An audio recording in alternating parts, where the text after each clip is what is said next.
from KSAT 12. Good Morning San Antonio starts right now. Making news this hour, fire breaks out at an abandoned fast food restaurant overnight, and investigators are calling it suspicious. We have more coming up.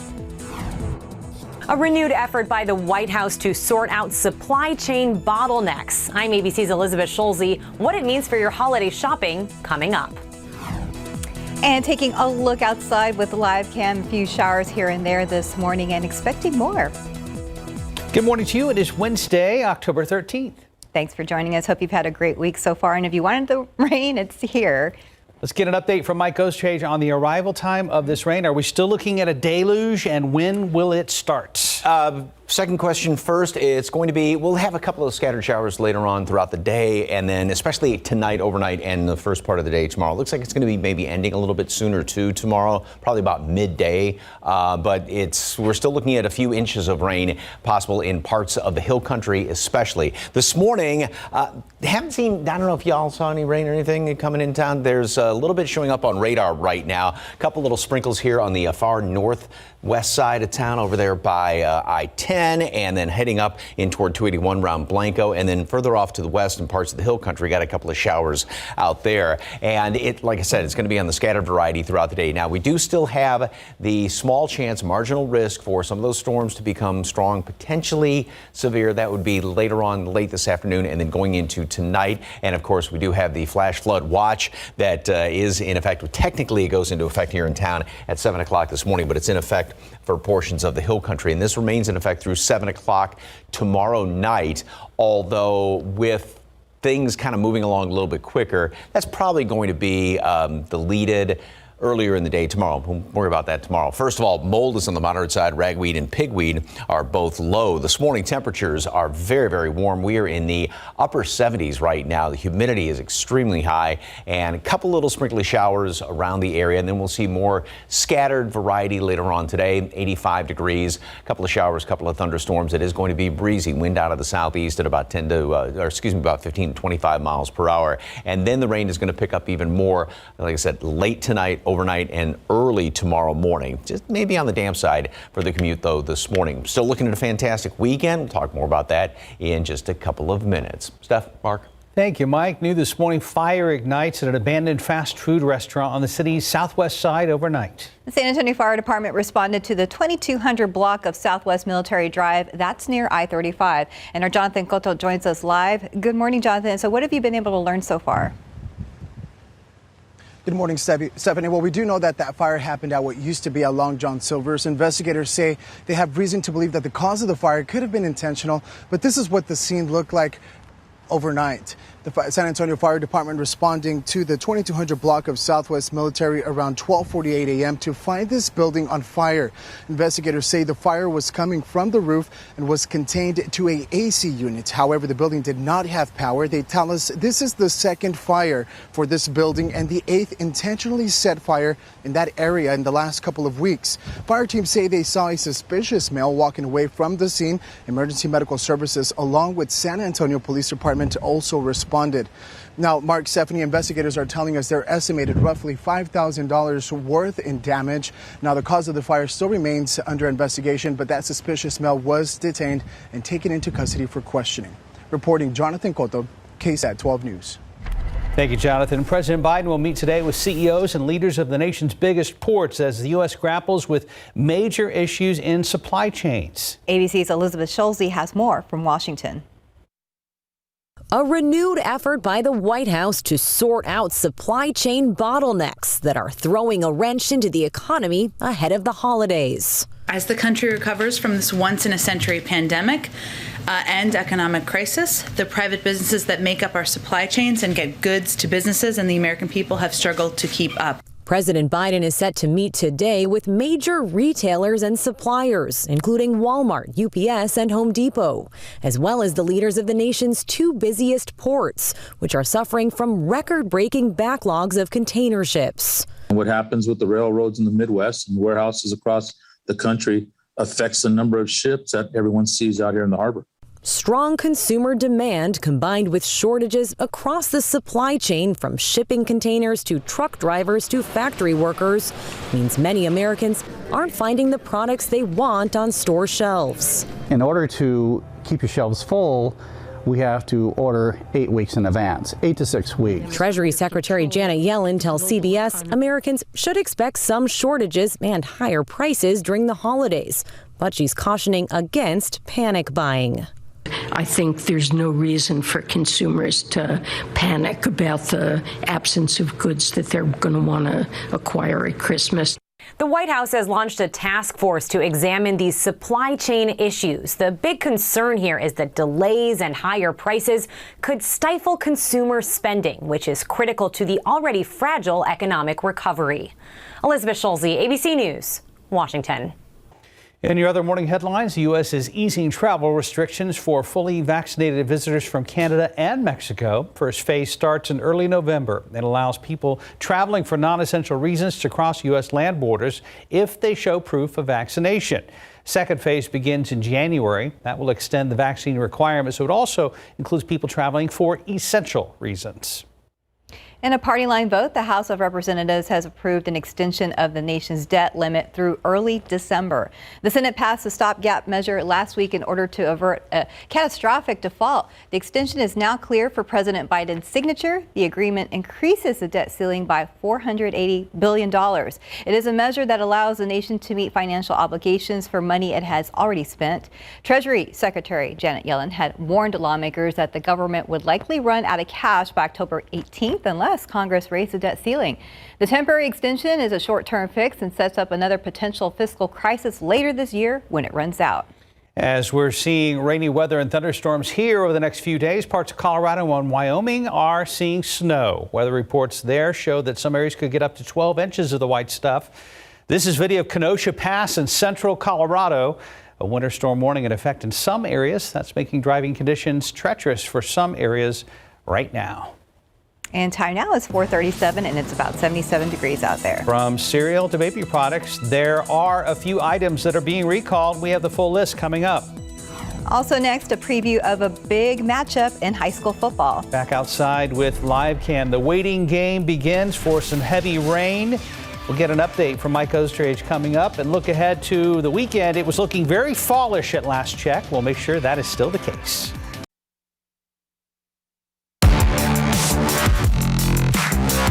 The KSAT 12 Texas Sports Productions Game of the Week tomorrow night will feature the Warren Warriors against the John Jay Mustangs live on KSAT 12.2 over the air. Both teams looking for their only their second win in District 29 6A, with the Warren Warriors 1-5 overall. They had a very tough non-district schedule rather. Warriors picked up their first win against Stevens before suffering back-to-back losses to Taft and O'Connor.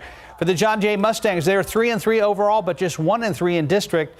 This game is critical if Jay has any hopes of making the playoffs. We didn't get the start we wanted. We're 1-4, I think, right now, but we still got a long season. We still got a few more games, and we're going to try to stay positive and keep pushing forward. They're always going to be a tough opponent. They're always going to play us tough. We just got to give our best effort, come ready and prepared. And I think if we come out prepared, then the score should reflect it. Game featuring the Warren Warriors and John Jay Mustangs set to kick off tomorrow night, 7 o'clock at Gus Stadium. With a win, Houston is advancing to the ALCS for the 5th year in a row, joining Oakland A's as the only two teams to ever do that. Stros were hitting on all cylinders with back-to-back RBIs in the 6th and 8th inning yesterday. The game never really in doubt. Astros win 10-1 to advance to their 5th straight ALCS, where they'll face the Red Sox. Games 1 and 2 in Houston will be on Friday and Saturday. Over in the National League, Braves beat the Brewers 5-4 thanks to a solo homer off in the 8th inning. Atlanta trailed 2-0 in the 4th. And 4-2 in the 5th before beating Milwaukee for the 3rd straight game since a series opening loss. They'll face the winner of the LA Dodgers San Francisco Giants. Dodgers won last night to force a Game 5 in that series. And that's a look at morning sports. And time now is 4:42 and it's about 77 degrees out there. Still ahead, we're going to have details on a number of products for children that are being recalled. And next, details on what's causing a pumpkin shortage in some parts of the country. And welcome back. It's about 4:44. Extreme weather and shipping issues have caused a pumpkin shortage this fall in some parts of the country. ABC's Janae Norman has the details in today's GMA First Look. In this morning's GMA First Look, they're the harbingers of Halloween, the ghoulish gourds, the elusive icon of Charlie Brown and Linus's All Hallows Eve. Oh, great pumpkin, where are you? But this year, in some parts of the country, some pumpkins are proving hard to find. Certain areas just have had bad years with crops because of the weather conditions. Experts say a number of issues are to blame. The pandemic, a lack of workers, and shipping delays all contributing to the smaller supply this year. And some farms that had to lay off workers are simply no longer around. A lot of the patches just went out of business. We'll have what you need to know to avoid this potential Halloween scare coming up at 7 a.m. With your GMA First Look, I'm Janae Norman, ABC News, New York. This morning, there's an important recall to know about regarding infant cereal purchased from Walmart. Certain batches of a rice cereal may contain elevated levels of inorganic arsenic. Here's 12 on your sides, Marilyn Morris, with information to help keep your family safe. Baby food recall. Parents' Choice rice baby cereal sold at Walmart is pulled from store shelves. The reason? A test sample showed elevated levels of inorganic arsenic, according to the FDA.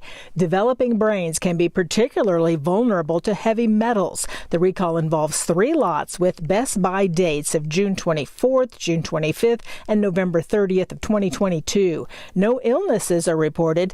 If you have this rice cereal, toss it or return it to Walmart. Juvie is recalling thousands of Zoom 360 ultralight jogging strollers after reports of the front wheel bearing coming off, a fall hazard. They were sold last year online at Amazon, Target, Bye Bye Baby, and more. Contact Juvie for our free repair kit. And a warning about baby carriers. A study for the American Academy of Pediatrics found 14,000 infant injuries in the past 10 years.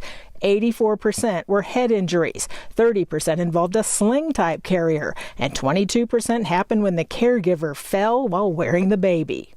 Baby carriers can be a huge help, but the Academy says these numbers show there's a need for education, for parents to buy the right size, and to use them correctly. Marilyn Moritz, KSAT 12 News. 4:47, and we have to get on our fun KSAT Connect picks before the weather goes sideways. Yeah, I like this one, Mike. Got a couple of them this morning. This was one from yesterday. Okay. I was having a little bit of trouble with the KSAT Connect issue, but anyway, yeah, here's one flag.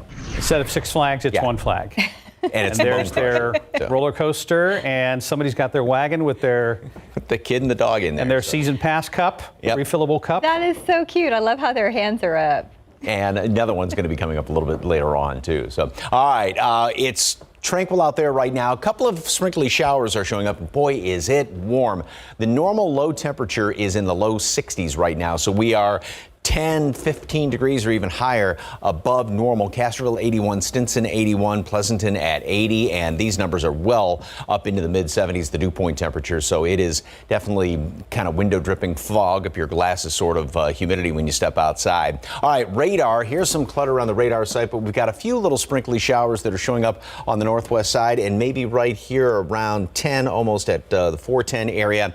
And then further out to the west, a couple of more showers in Uvalde County, up around Lakey. Everything's sliding up primarily to the northeast, and we'll see more of these showers developing and just kind of scattered about throughout the rest of the afternoon. So here's this computer model, the rapid update model. It's got a couple of these showers scattered about here. This one is not real aggressive as far as afternoon rain. There's still, I think, going to be a few scattered showers here and there.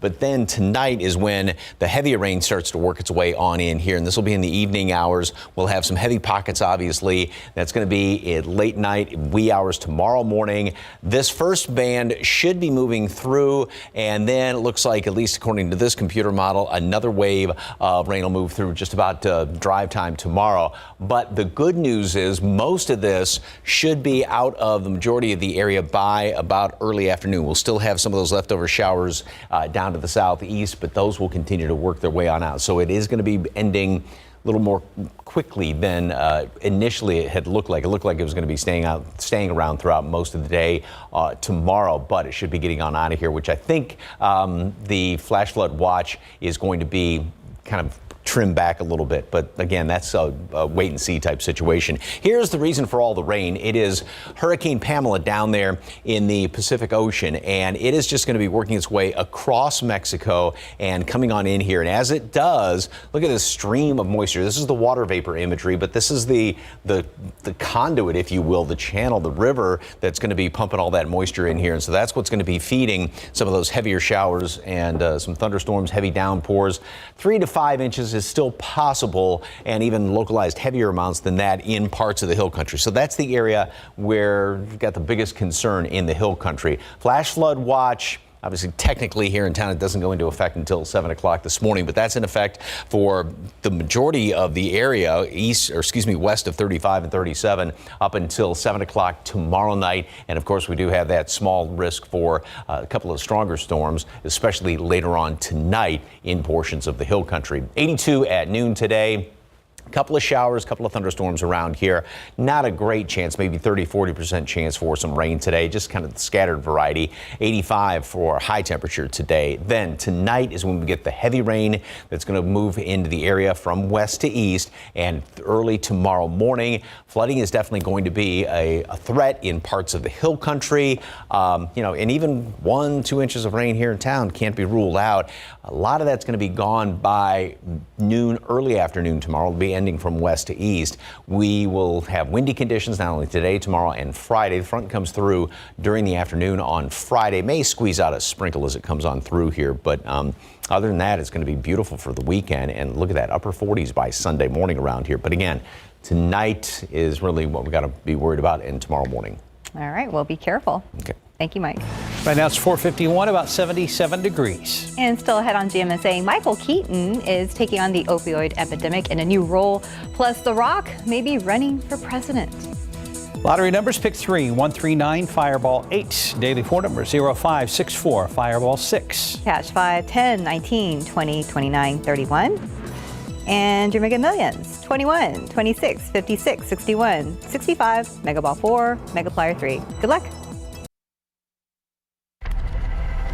The Rock may be running for president. Plus, the Grammys say a country star's latest album is not country. For the latest on what's happening in Hollywood, here's ABC's Jason Nathanson. I can't believe how many of them are dead now. Michael Keaton and company taking on the opioid epidemic in Dopesick.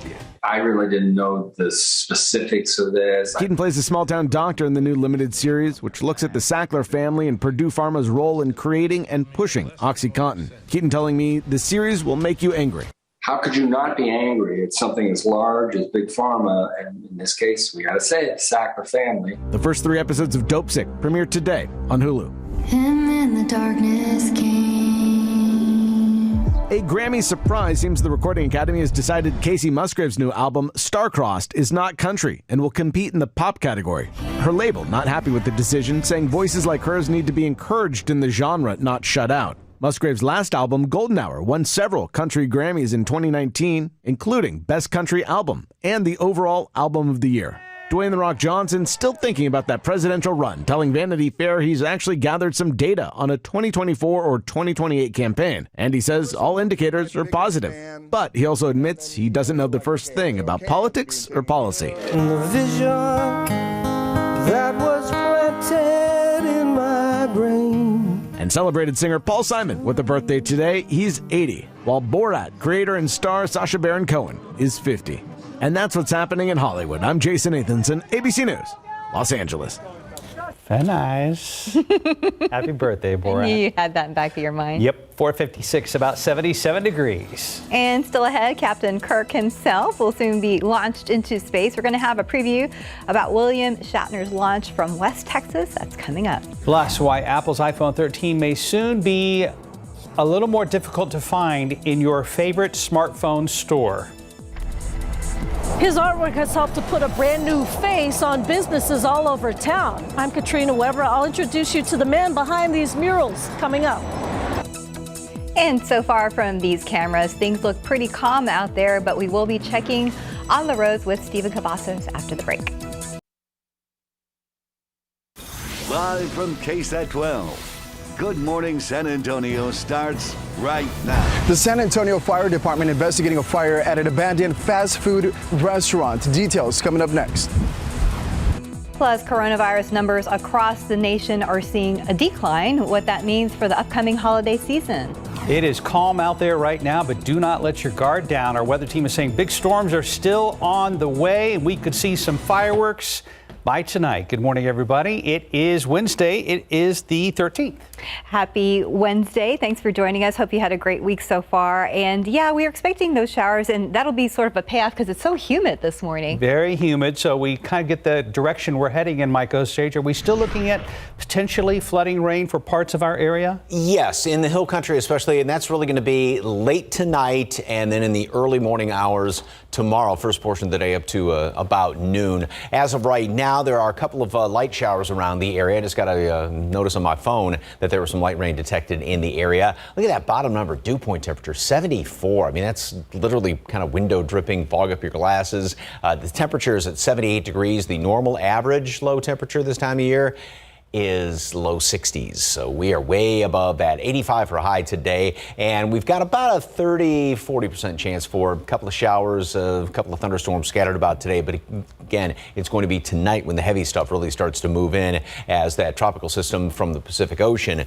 works its way across Mexico and right into our area. The aquifer yesterday went up 0.2 of a foot. We've got a moderate amount of mold, ragweed, pigweed is on the low side. So a couple of light showers are showing up as of right now. And just kind of watching on the roads, especially on the northwest side of town. We've had a few of these, well, maybe a couple of them left over here, just about approaching 46 there, just to the west of Bulverde. And we had a couple of showers that moved across 10 and then further out to the west. So obviously not a lot of rain out there as of right now. We do have the small risk, a marginal risk for some of those storms to become strong, potentially severe. This is basically going to be later on tonight. High winds and hail would be the biggest threats for that. But the biggest threat overall is the flooding potential. The flash flood watch is in effect now for the hill country. Technically, excuse me, doesn't go into effect here in town until 7 o'clock this morning, but for all the area, flash flood watch remains in effect up until 7 o'clock tomorrow night. So again, a couple of scattered showers here and there, maybe a storm this morning, a few of them later on this afternoon. And then tonight is when things are really going to start to pick up tonight and early tomorrow morning. Heavy rain potential, especially west of 35, 37 into the hill country. And then that should be coming to an end by about early afternoon tomorrow. Front moves through on Friday. Fantastic weekend. Really almost downright cold to start off Sunday morning. We'll talk more about that in just a couple of minutes. Traffic Authority Stephen Cavazos is in the house right now. What you got to talk about? We got to make it through that rain, right, Mike? And we obviously want to make sure everybody gets to where they need to be on time safely.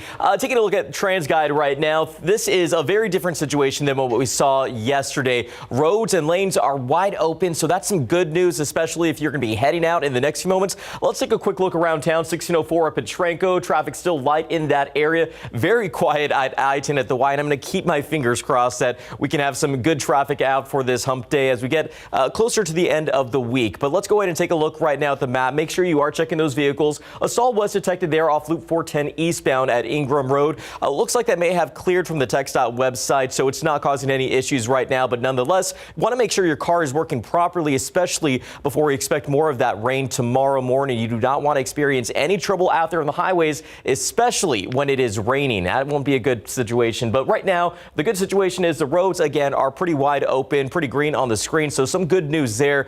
Inbound times also green across the board. We didn't really see a lot of delays yesterday because of that rain, with the exception of Castroville from Highway 90. We saw a pretty big delay due to that crash. But right now, pretty green, 19 minutes to the downtown San Antonio area. So again, starting this morning off with some good news. One last look at TransGuide Loop 410 at Starcrest. Very light traffic this morning. We'll get a chance to talk about construction spots coming up in the next few minutes. Mark, Stephanie.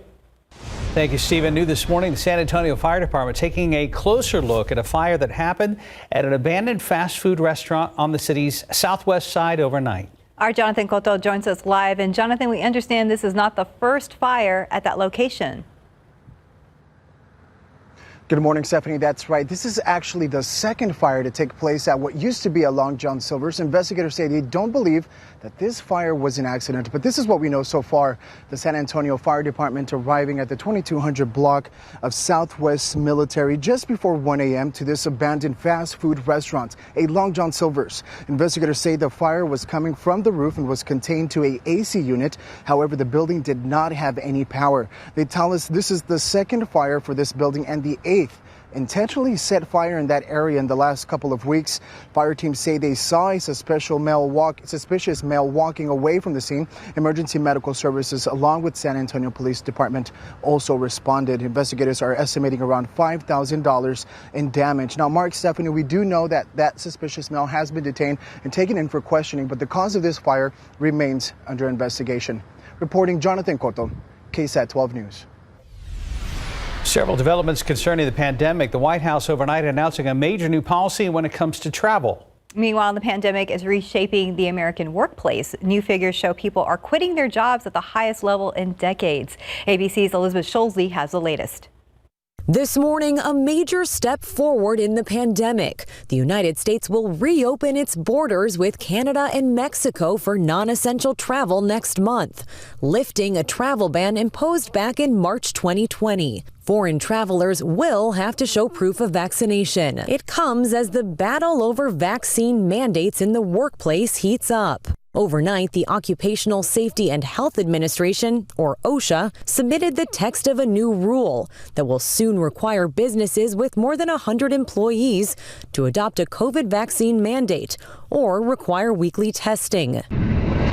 Texas-based American and Southwest Airlines responded, saying they'll keep their mandates in place, adding federal policy supersedes state policy. But the upheaval in the American workplace goes far beyond vaccine mandates. New figures show more Americans are quitting their jobs. 4.3 million quitting in August alone, the highest number since 2000. After coming through the darkest months of the pandemic, experts say workers are looking for better opportunities, better hours, and more perks. Others have quit because of a lack of childcare. Speaking of children, the White House is now urging states to prepare to start vaccinating kids ages 5 to 11 early next month, assuming the FDA gives the green light. Elizabeth Scholze, ABC News, Washington. Here at home, the positivity rate is hovering around 3%. 2 new COVID-19 related deaths were confirmed in the latest report. 438 COVID-19 patients are being treated at local hospitals. 151 of them are in the intensive care unit and 65 are on ventilators. The U.S. Justice Department and the Biden administration making their case against Texas's new abortion law in the Fifth Circuit Court of Appeals. Last week's ruling from the appeals court temporarily reinstated that abortion law as the court reviews the case. The law allows private citizens to file a lawsuit against those they believe violate the measure. The Biden administration argues that if the legal structure is allowed to stand, the same tactic could be used to get around other constitutional rights. The appeals court is giving the state until tomorrow to respond to the arguments by the U.S. government. Right now it's 5:08, about 77 degrees. And still ahead on GMSA, why Apple might be slashing production of the iPhone 13. And William Shatner is over in Van Horn, Texas, getting ready to blast off into the final frontier. We have a preview of today's launch. And taking a look outside with a live cam, very humid out there, but we are expecting scattered showers today and later tonight, the heavy stuff. We'll be right back. Just about 5:12, another historic day in space. It's launch day for William Shatner. He's boldly going into space at 90 years old. ABC's Morgan Norwood is in West Texas for this morning's launch and has all the details. After launching founder Jeff Bezos in July, and New Shepard has cleared the tower. Blue Origin is getting ready to shuttle its next group of passengers, including someone with a big connection to space. William Shatner, best known for his role as Star Trek's original Captain Kirk, soaring to space aboard the New Shepard rocket. I plan to be looking out the window with my nose pressed against the window. The only thing I don't want to see is a little gremlin looking back at me. And NASA astronauts cheering him on. I think captures the imagination of so many of us to see, Captain Kirk, William Shatner, getting to fly in space. At 90 years old, Shatner is set to become the oldest person to reach the edge of space, breaking the record set just 3 months ago by 82-year-old Wally Funk on Blue Origin's first civilian flight with Jeff Bezos. Shatner will join 3 other passengers, entrepreneurs Glenn DeVries, Chris Boscheisen, and Blue Origin's own Audrey Powers. I don't know if I'm more excited to be going to space with Denny Crane or with Captain Kirk. And the entire flight lasts about 11 minutes, and the crew will get 3 minutes of weightlessness before parachuting back to Earth here in West Texas. Morgan Norwood, ABC News, Van Horn, Texas. And time now is 5:13, and it's about 77 degrees. Well, still ahead, we'll tell you about a new Bluetooth tracker product taking on Apple's AirTags with new technology. Plus, the FDA is authorizing use of a hybrid smartwatch that monitors EKG and blood oxygen levels. After I came home from Iraq, I could still hear the booms. Makes it hard to be a good mom. As America's veterans face challenges, DAV is there. I'm Naomi Mathis, Air Force veteran. DAV helps veterans get the benefits they've earned. Thanks to DAV, I was able to begin to heal. With the right support, more veterans can reach victories, great and small. My victory is being able to be here for my children. Support more victories for veterans. Go to DAV.org. You won't faze me. Unlike Zyrtec, Allegra won't make me drowsy. Allegra starts working 2 times faster than Claritin. So take Allegra before allergy symptoms take over you. And for kids, try allergist-recommended non-drowsy children's Allegra. Before you go there, or there, start here. Walgreens makes it easy to stay protected wherever you go. Schedule your free flu shot and COVID-19 vaccine today.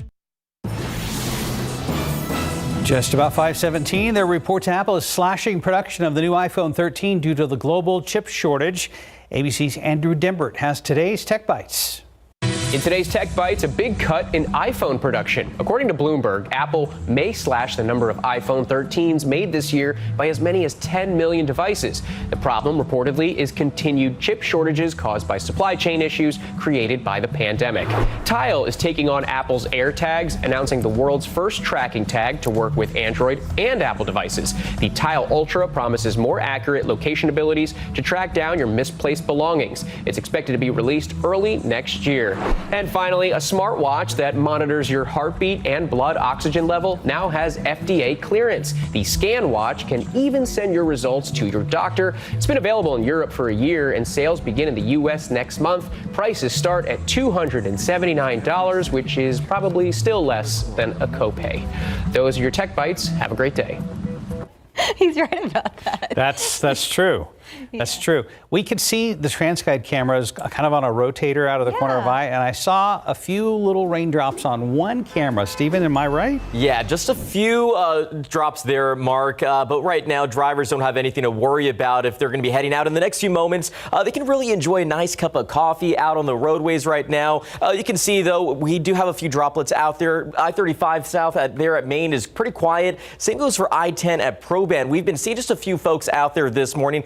I-10 at Wurzbach, I think that's maybe what you're referencing there, Mark. Just a little bit of a glimmer there, but nothing too major that's going to cause any worry for the roads, at least at this hour. But that doesn't mean get out on the roadways and start hightailing it out there. Make sure that you obviously, of course, are driving with caution. But the good news is, again, right now we do have a pretty green start here in the Alamo City, but we also have some construction to be on the lookout for, as mentioned. Didn't get a chance to talk about this yesterday because we were pretty busy, but ongoing bridge demolition is still taking place just past New Braunfels. It's leading to a double main lane closure in both directions from Watson Lane to Conrad's Lane. It will be going on later this evening, but should be wrapping up by October 14th, 8 in the evening to 5 in the morning. This is going to be ongoing, so we'll be giving you those updates throughout the month of October. Let's jump down here to 410 because we do have some construction also that should be wrapping up October 15th off Loop 410 northbound at I-10 and taking it to Northwest Bexar County. This is a pretty big one. We've talked about this a few times. It's utility work that's leading to the eastbound lane closure, eastbound lanes of Hosman Road and Loop 1604 to Kyle Seal Parkway to be closed for almost 2 weeks. It started on Monday, October 4th, but should be wrapping up by next Monday. That's October 18th. It's weird to start saying we're getting closer to the end of the month, but traffic for the meantime will be detoured to Kyle Seal Parkway to access West Hosman Road. So again, we've started off this morning on a pretty good foot, I'd say. So let's go ahead and keep it that way. Keep our fingers crossed. We'll be watching these roads closely, guys. That was the camera. Yep, I saw the kind of the star effect on the lens there. Wurzbach? Yeah. Northwest sides, we've seen just a couple light little sprinkles out there. So we'll see a few of them scattered about throughout the day. Very cool looking picture. This was from a couple of days ago. That red sky as the sun is just peeking over the horizon. So thank you very much for the KSAT Connect shot. All right, it almost looks like there's a sheen on the road over there by 410, looking northwest over toward the airport. And as far as rain, and let me zoom in a little bit here, and if you blink, you sort of miss it, but these few little sprinkly showers that have moved through here just inside 1604 along 10, and maybe even a couple of more over there on 90 over by Castroville and 1604 at 90. So again, just a few little sprinkly showers. That's some clutter around the radar site. We've got a couple of more out here, Concan, Lakey, and then scattered about further off to the west. We will start to see more of these showers developing, and the moisture is coming from the Pacific Ocean. We've got this Hurricane Pamela out here, which is making landfall, and it's just going to work its way right across, right basically in toward us, and that's going to be bringing the heavy moisture in, really starting later on this evening, overnight, and in the early morning hours tomorrow. Here's a computer model. This is one of those broad brush computer models, and it does have a couple of scattered showers around, especially in parts of the hill country, and then more of that rain developing again later on tonight. Ahead of it, I think we will have a few more scattered showers, couple thunderstorms, but the majority of the rain, again, is going to be working its way in from west to east, and this will be in the overnight hours and in through tomorrow morning. So early morning, overnight hours, and early morning commuters, you're going to be hitting the kind of the brunt of this rain, and then it's going to be left over in through the rest of the morning and then getting on out of here throughout the course of the day. It does look like it's going to be moving out of here a little bit quicker than what it had initially looked like, so I think we'll start to see perhaps even a little bit of clearing out to the west by late tomorrow afternoon into the evening hours. There still could be a couple little sprinkly showers on Friday as the front works its way on through here, but then that's going to clear out. We'll still have, though, some leftover high clouds even over the weekend, so it's not going to be completely clear over the weekend, but temperatures are going to be fantastic. Back to tonight, though, 3 to 5 inches of rain is possible in portions of the hill country, 1 to 2 inches here in town, and then there may be a couple of localized heavier spots on top of that. Flash flood watch is in effect up until 7 o'clock tomorrow evening. And of course, there is the small chance for some of those storms out to the west later on tonight to be on the severe side, with high winds and hail being the biggest threats. But as far as severe weather, but the biggest threat overall, again, is going to be the heavy downpours. 82 degrees, scattered showers around the area, maybe, a clap of thunder here and there. Same thing this afternoon, about a 30-40% chance of rain this afternoon, and it'll be just kind of scattered about, but more of those showers and storms are going to be developing out to the west, and then going into the evening hours, overnight, and tomorrow morning. And then we'll start to see that come to an end from west to east throughout the day tomorrow.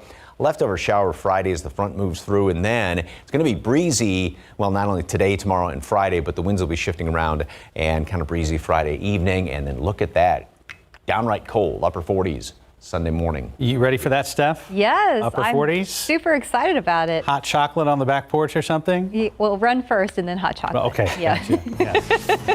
It's great running weather. Okay. Yeah. I'll be thinking about you. we all will. 5:23, about 77 degrees. And still ahead in your morning spotlight, Hollywood's getting ready to try to make you scream again. Plus, another Hollywood legend is joining the Marvel Cinematic Universe. Movie and music news now, including a new member of the Marvel Cinematic Universe and the return of a horror movie icon. Here's CNN's David Daniel with the Hollywood Minute.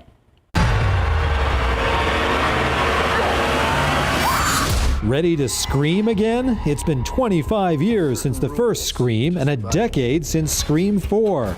Now original stars Neve Campbell, Courtney Cox, and David Arquette are back with a new generation of potential victims and a new Ghostface killer in an all-new Scream, due in theaters January 14th. I guess just encourages people to kind of naturally raise their game. English actor Will Poulter is joining the Marvel Universe. He's been cast as Adam Warlock, a character teased in a Guardians of the Galaxy Volume 2 post-credits scene in Guardians of the Galaxy Volume 3. Production is scheduled to begin next month.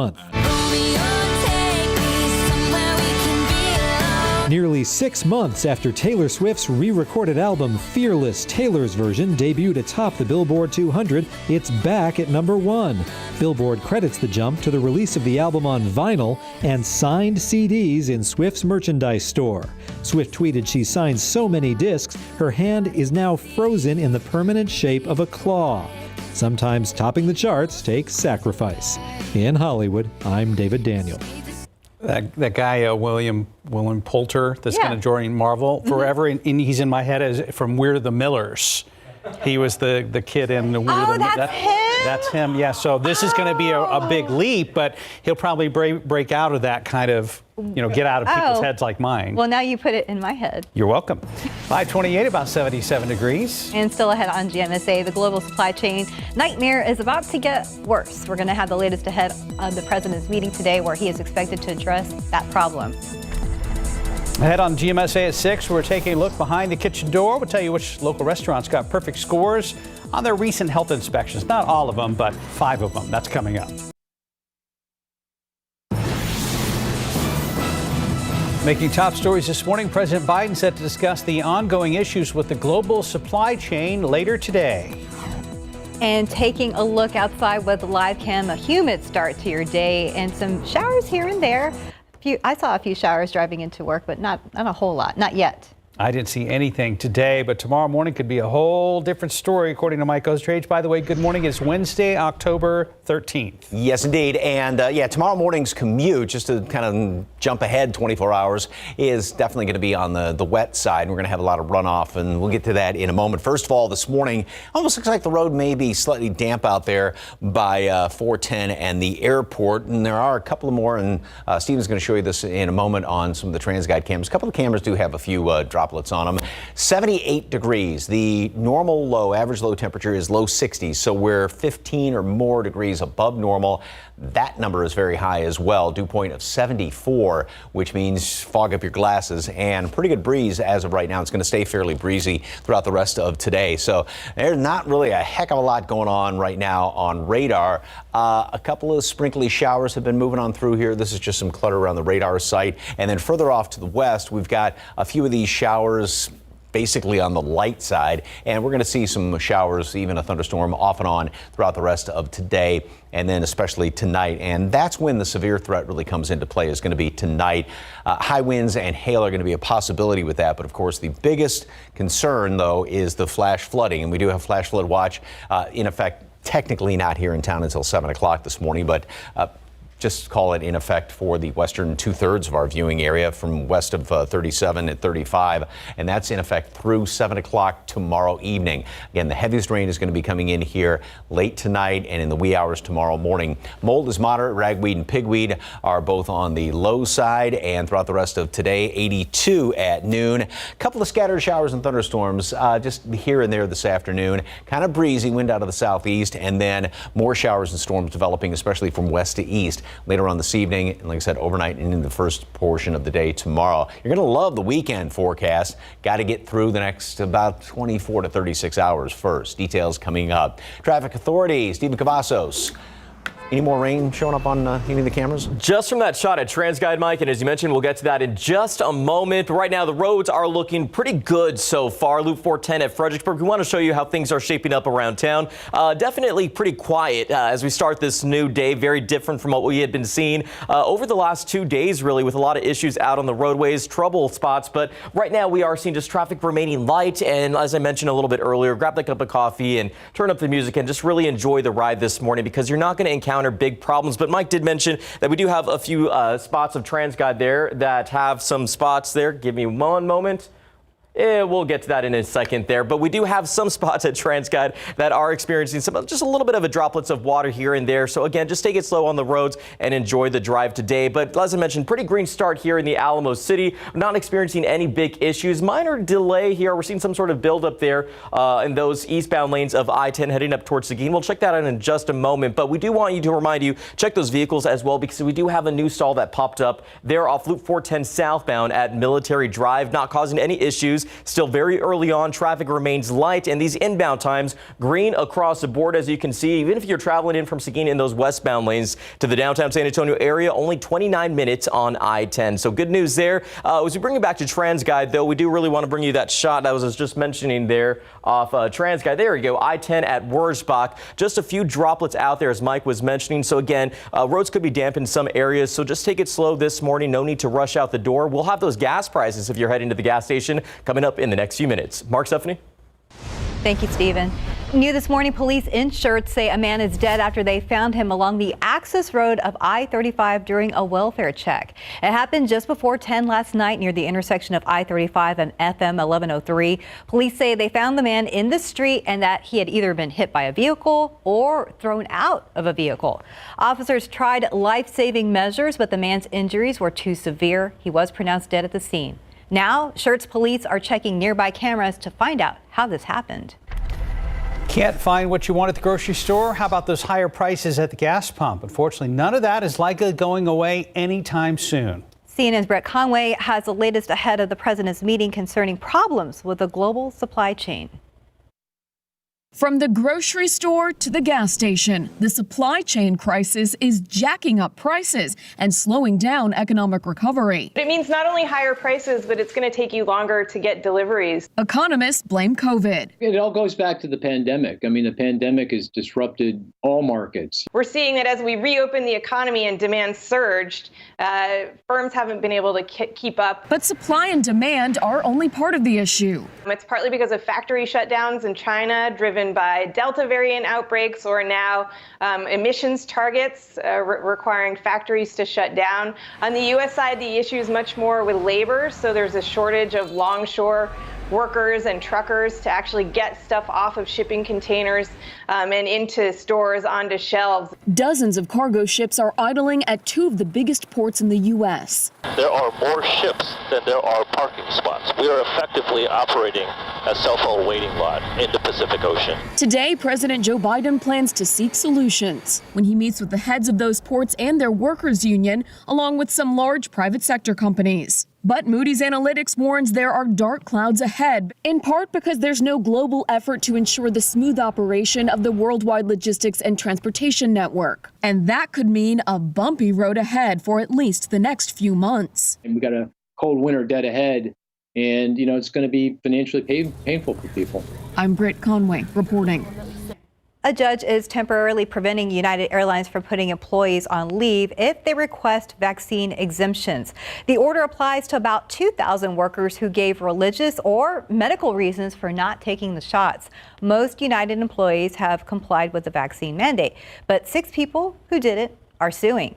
The lawsuit is happening here in Texas, where the Governor Greg Abbott is banning vaccine mandates. United says it's willing to grant accommodations, but only for some employees with approved exemption requests. Football Hall of Famer Brett Favre could be facing a lawsuit over allegations of misspent welfare funds. The Mississippi State Auditor's Office demanding repayment from a list of parties. It says they illegally used a total of $77 million from the Temporary Assistance for Needy Families program. The office names, among others, former quarterback Brett Favre and his company Favre Enterprises. The auditor says they must repay $828,000 in 30 days or face a civil lawsuit. Favre had previously said he didn't know the money was misspent and that he would refund it to the state. And time now is 5:38 and it's about 77 degrees out there. Still ahead, why the Food and Drug Administration is authorizing the use of certain e-cigarette products. Plus, if you take aspirin regularly, there's some new recommendations you need to know about when it comes to aspirin therapy. And we are going to batten down the hatches as we go into tonight. Big storms and big rain. Mike has more on the window for all that precipitation coming up right here on GMSA. Welcome back. 541. Millions of people take aspirin every day to prevent heart disease and stroke. But now we are learning some aspirin recommendations could be shifting. CNN's Jen Sullivan has more. Rethinking aspirin. For years, a daily aspirin dose has been recommended to prevent heart attack and stroke. But now that advice may be shifting. The benefits are smaller now to start aspirin to prevent the first heart attack or stroke. They are still there. On Tuesday, the U.S. Preventative Services Task Force released a draft recommendation listing several proposed changes to its existing guidance.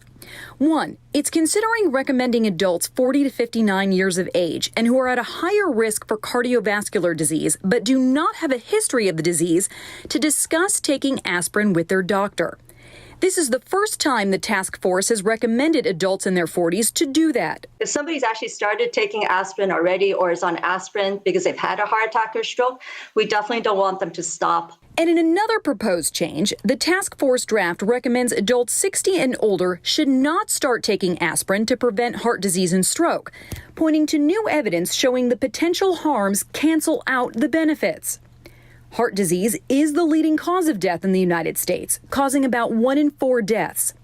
And while taking a daily low dose of aspirin has been shown to lower the risk of having a heart attack or stroke, the task force notes it also comes with some serious risks for some. If somebody has a history of stomach ulcers or bleeding in the brain or is on blood thinners, other health conditions too, there definitely can be more risk. For today's Health Minute, I'm Jen Sullivan.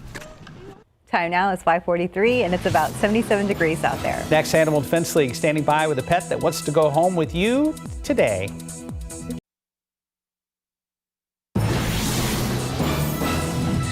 Well, as you can probably tell, it is Kitten Day today, and Michelle is here from the Animal Defense League. And you're not seeing things. We have two. They are identical. Yes, we are seeing double. So this is Brandon and Brandy. They are twinning, 2 babies that are available for adoption at our Nacogdoches campus. They are 3 months old. They are almost, you really can't tell them apart hardly. I know, and they both do qualify for the adoption special that we're actually having right now. Which is? We are going to be waiving the adoption fees for absolutely everybody that we have in our shelter. They're so excited, they're ready to run around.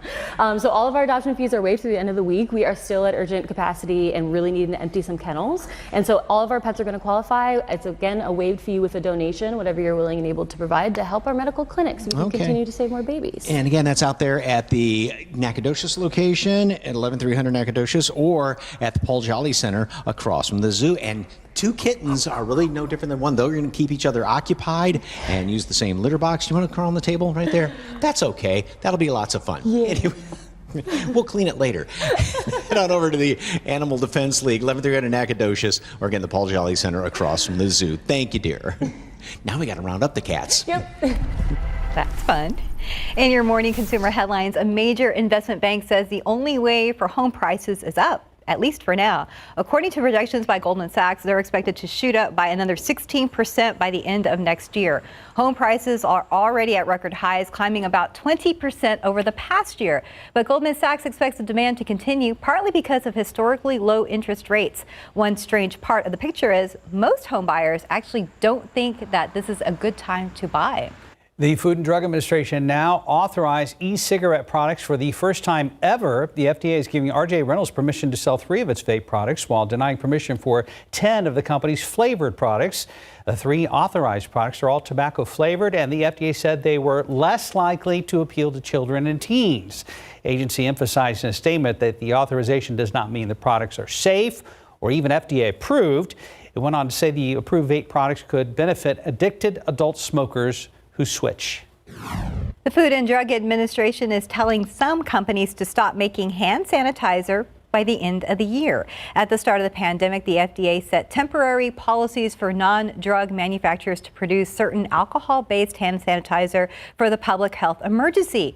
The FDA says the supply of alcohol-based hand sanitizer from traditional suppliers has increased in recent months. So now most individuals and healthcare providers are no longer having trouble getting these products. Let's check on traffic at 5:48. Stephen, it looks like the roads are a little slick out there.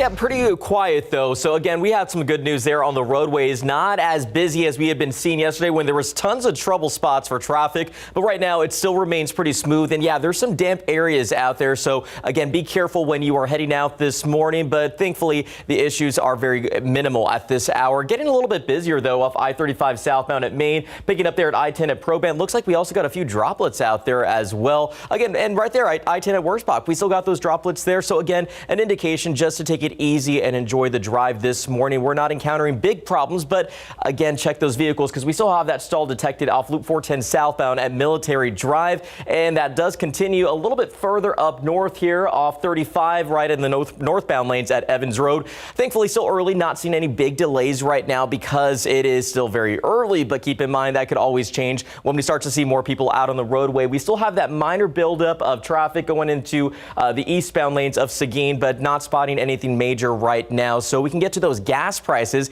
Gives you plenty of time to head to the pump and fuel up right now. AAA is reporting that the average gas price in Bexar County is $2.88, and around the state, we're looking at $2.92. Now that national average just seems like it continues to climb. We're looking at $3.28 right now. AAA does report that this is actually the highest since October of 2014, and they credit that due to the increase of crude oil prices. So of course, we will continue to watch those gas prices there very closely, especially over the next few days, and we will be keeping an eye on these roadways. But for now, it's smooth sailing so far. So far, so good. And a beautiful picture from Yvonne. Yeah, love this one. The hibiscus and great kind of peachy shade of kind of orangey pink, if you will. And those flowers waiting on the rain, because we're going to get a lot of it. A lot of the plants and everything else is going to be watered over the next 24 to 36 hours, especially in portions of the hill country. Right now, no rain is showing up. There may be a few damp spots on the road. Stephanie said she ran into a couple of sprinkles coming into work this morning. There's been a little bit out there on the far northwest side, and as you can see right around Bandera, we got a couple of light little sprinkly showers here in northwest Atascosa County. It's going to be sliding on in, and there on the north side now, a few more showers have developed around 1604-10, right around the rim, heading in toward Bulverde. This is just some clutter around the radar site. And out in the hill country, just kind of some scattered rain. And that's pretty much what we're going to be seeing throughout the morning as well as the afternoon. Scattered showers, a couple of thunderstorms here and there. Humidity is very, very high. It's going to stay very high today and tomorrow. That's helping to feed some of the rain. But then look at that. It just drops like a rock as we go into Friday and then especially Saturday and Sunday. It's going to be very pleasant, just great fall weather coming in here this weekend. So computer model, and that just zipped right on through. Let me go back with this one. And as you can see, some of the showers slide on through. The heavy rain comes through tonight, and then that's going to be clearing on out as we go on into tomorrow. Probably about midday, we'll start to see an end to all of this. And obviously, there's still going to be some rain left over off to the east. Now, here's the reason why we're looking at so much rain. That is the tropical system, Hurricane Pamela, down there in the Pacific Ocean. And it is working its way in, all this moisture coming in here. This is the water vapor imagery and showing the mid and upper levels of the atmosphere. But all this moisture is being pumped across Mexico, and that's going to work its way across Mexico right in toward us. And as the day progresses, obviously more and more moisture is going to be coming on in here, and that's going to feed these potentially heavy showers and thunderstorms, downpours, primarily in the hill country. It's really west of 35 and west of 37 where we're going to be seeing some of the heaviest rain. 1 to 2 inches here in town is going to be possible, the heaviest in parts of the hill country. And then there's going to be those bullseyes here and there where you may see even more rain on top of that. Flash flood watch is in effect up until 7 o'clock tomorrow night. Tonight, some of those showers and storms could be on some of the storms, I should say, could be on the potentially heavy side or potentially severe side with high winds and hail. That low then, there's the storm Pamela that's coming across here, and that's going to give us all the rain. Then that low up there to the north and this big trough, that's what's going to pull the front through and give us the beautiful fall weather. But again, the next 24, 36 hours is when we're going to be dealing with the heavy rain. 82 degrees, just some scattered rain by noon today. Here and there, a couple of thunderstorms are possible. Same thing this afternoon, 85 for a high temperature. But late this afternoon, out to the west, that heavy rain is going to start to form up. And then tonight, overnight, and early tomorrow morning. So the commute tomorrow morning is going to be definitely on the wet side. And the rain here in town is going to be coming to an end probably noonish.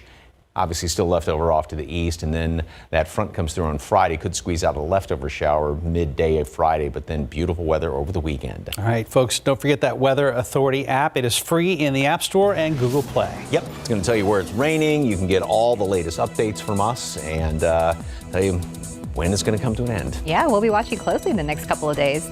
Thank you, Mike. 5:53, about 77 degrees. Let's look at your winning lotto numbers. We have pick 3, 139, Fireball 8, and your daily 4, 0564, Fireball 6. Cash 5 numbers 10, 19, 20, 29, 31, and Mega Millions. Your numbers 21, 26, 56, 61, 65. Your Mega Ball 4, Mega Plier was 3. Good luck.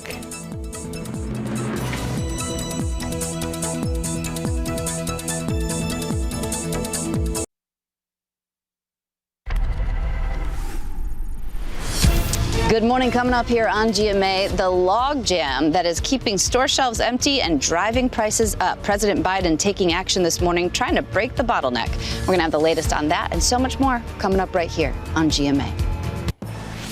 Coming up on GMSA at 6, the fallout continues after John Gruden's resignation from the Las Vegas Raiders. We'll tell you what former NFL players are saying this morning.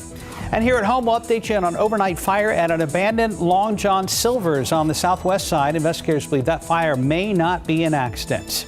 Speaking of accidents, we are on the lookout for any problems out there. For the most part, the roads are dry right now, which is going to help us have a good start to the morning commute. Stephen has more, and we'll update you on the potential for those flooding rains coming up next.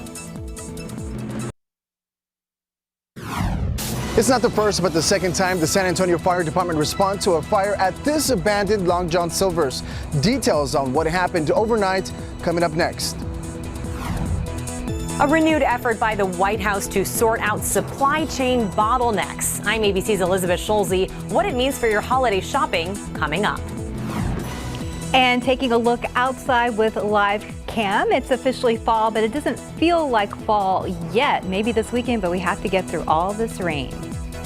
Live from KSAT 12. Good Morning San Antonio starts right now. And good morning to you. It is Wednesday. It is October 13th. And if you're wondering where the rain is, Mike says, oh, just wait a minute. Yeah, so definitely grab your coffee and your umbrella this morning to be safe. Yeah, a couple of showers around there this morning. Not a heck of a lot going on right now, but as expected later on this evening, overnight and early tomorrow morning is when we're looking forward to some of the really, really heavy rain around here. And we've seen a few just light showers, a couple little spots. So the roads are going to be on the damp side here and there. It doesn't look too bad, maybe a bit of a sheen over there by 410, but notice how we do have some of these showers in parts of the hill country around Bandera and then on the north side of Bexar County. They're moving along fairly quickly, just enough to make the roads slippery enough, you know, that light little bit of rain on the roads. And then a few more showers are scattered around Uvalde up in toward Lakey. No real heavy downpours, no lightning is being detected as of right now. There is, though, the threat for severe weather later on tonight as those thunderstorms get going. Some could be on potentially severe side with high winds and hail. And then, of course, the biggest threat, though, is going to be the very, very heavy rain. That's going to start to develop late this afternoon, the evening hours out to the west and work its way across the area. So we do have the flash flood watch in effect up until 7 o'clock tomorrow evening. And we are looking at maybe 3-5 inches of rain in parts of the hill country. 1 to 2 inches are possible here in town. Mold is moderate. Ragweed and pigweed are both on the light side. Temperatures are anywhere from, say, 15, 16, 17, 18 degrees above normal right now. We should be in the low 60s. We're in the mid and upper 70s. A couple of showers are scattered about, and that's going to be the situation by noon. Low 80s, and then a high temperature today in the mid 80s. Again, a few scattered showers here and there. It's not going to be a big deal as far as rain is concerned today and even this afternoon. But then, like I said, tonight, things are really going to start to get going. Should be out of here a little sooner than expected, and we're still looking at a great fall weekend coming up. More on that in just a couple of minutes. Traffic Authority and Stephen Cavazos, what's the latest, sir? Good morning, Mike. Well, thankfully, those damp roads that we've been talking about throughout throughout the morning are not impacting traffic right now. Looks like the roads are pretty good here. US 90 at Nogalitos is picking up. Now, I wanted to bring you this shot because if you recall yesterday, as we were getting closer to this time, probably around this time, we just saw a river of vehicles out there due to a crash, but very different situation this morning. As you can see, traffic is now moving through there pretty smoothly, so I like to see that, and I'm not mad about it. But let's go ahead and bring you to the map because we still have that stall off I-35 northbound at Evans Road. Again, make sure you are checking those vehicles before you get out there this morning, and make sure your vehicles are working properly ahead of tomorrow because we could experience a lot of issues out on the roadways. And of course, we want to make sure that your cars are working properly ahead of tomorrow's rainfall. But right now, the roads are pretty good so far. So take it easy out there. Enjoy that cup of coffee because you're not going to encounter any big issues, especially if you're driving into the downtown San Antonio area. Thankfully, throughout the morning, it has been green across the board. Haven't spotted any major delays right now. So that's some good news there. And if you are going to be traveling again, US 90 at Nogalitos is your destination. Well, good news there. There's not a lot of problems right now, but we're going to continue to watch these roads closely and give you some driving tips ahead of tomorrow's rainfall. Guys. Thank you, Stephen. New this morning, the San Antonio Fire Department investigating a fire at an abandoned fast food restaurant on the city's southwest side. Jonathan Cotto joins us live from the scene. Good morning, Jonathan. We understand this is not the first fire at that particular location. Good morning, Mark. That's right. And I'm located outside of what used to be this Long John Silver's across the street from South Park Mall, where it's the second fire the San Antonio Fire Department responds to.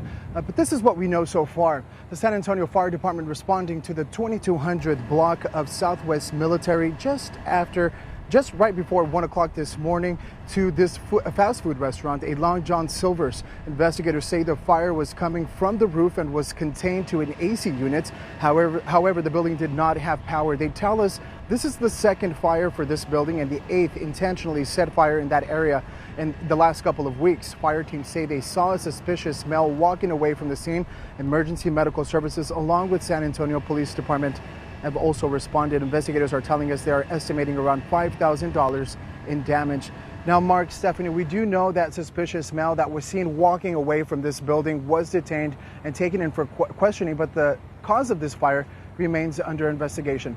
Reporting from the southwest side, Jonathan Cotto, KSAT 12 News.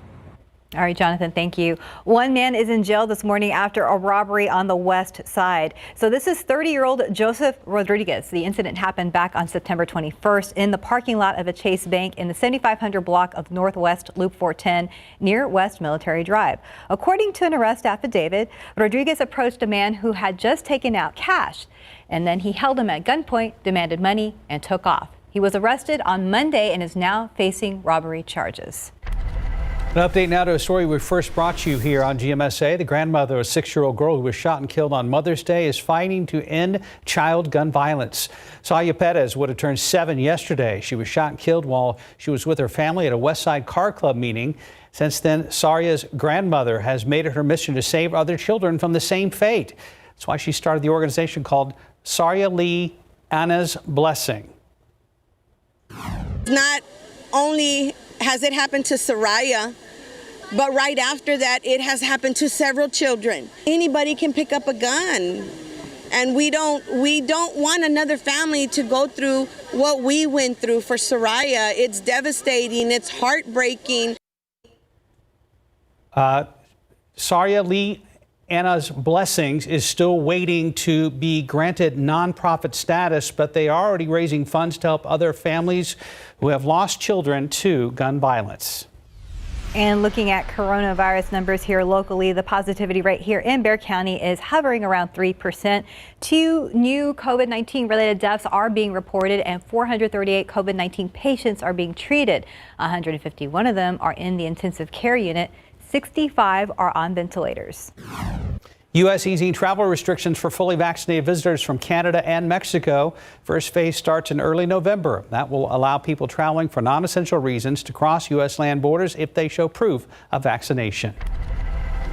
In your morning headlines, more Americans are quitting their jobs than ever before. A new Labor Department report says 242,000 people voluntarily left their jobs in August, which is the highest on record. Combined with 10 million open jobs already, experts say that could force companies to offer higher wages to attract workers.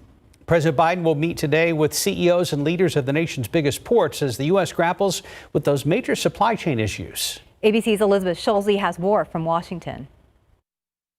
A renewed effort by the White House to sort out supply chain bottlenecks that are throwing a wrench into the economy ahead of the holidays. As the country recovers from this once-in-a-century pandemic and economic crisis, the private businesses that make up our supply chains and get goods to businesses and the American people have struggled to keep up. President Biden is set to meet today with major retailers and suppliers, including Walmart, UPS, and Home Depot, as well as the leaders of the nation's two busiest ports, which are suffering from record-breaking backlogs of container ships. What happens with the railroads in the Midwest and warehouses across the country affects the number of ships that everyone sees out here in the harbor. Strong consumer demand combined with shortages across the supply chain, from shipping containers to truck drivers to factory workers, means many Americans aren't finding the products they want on store shelves. In order to keep your shelves full, we have to order 8 weeks in advance, 8 to 6 weeks. Treasury Secretary Janet Yellen tells CBS Americans should expect some shortages and higher prices during the holidays, but she's cautioning against panic buying. I think there's no reason for consumers to panic about the absence of goods that they're going to want to acquire at Christmas. The White House has launched a task force to examine these supply chain issues. The big concern here is that delays and higher prices could stifle consumer spending, which is critical to the already fragile economic recovery. Elizabeth Schulze, ABC News, Washington. 6:09, about 77 degrees. Houston Astros are one step closer to the World Series. We're going to preview their matchup with Boston a little later on GMSA. Yeah, they are one step closer. The NFL facing new pressures. More analysts and former players weigh in on Jon Gruden's resignation as head coach of the Las Vegas Raiders. We have some more details just ahead. And taking a look outside with live cam, the roads are still wet out there. We had some showers move through here and there and expecting a lot more tonight. We'll be right back.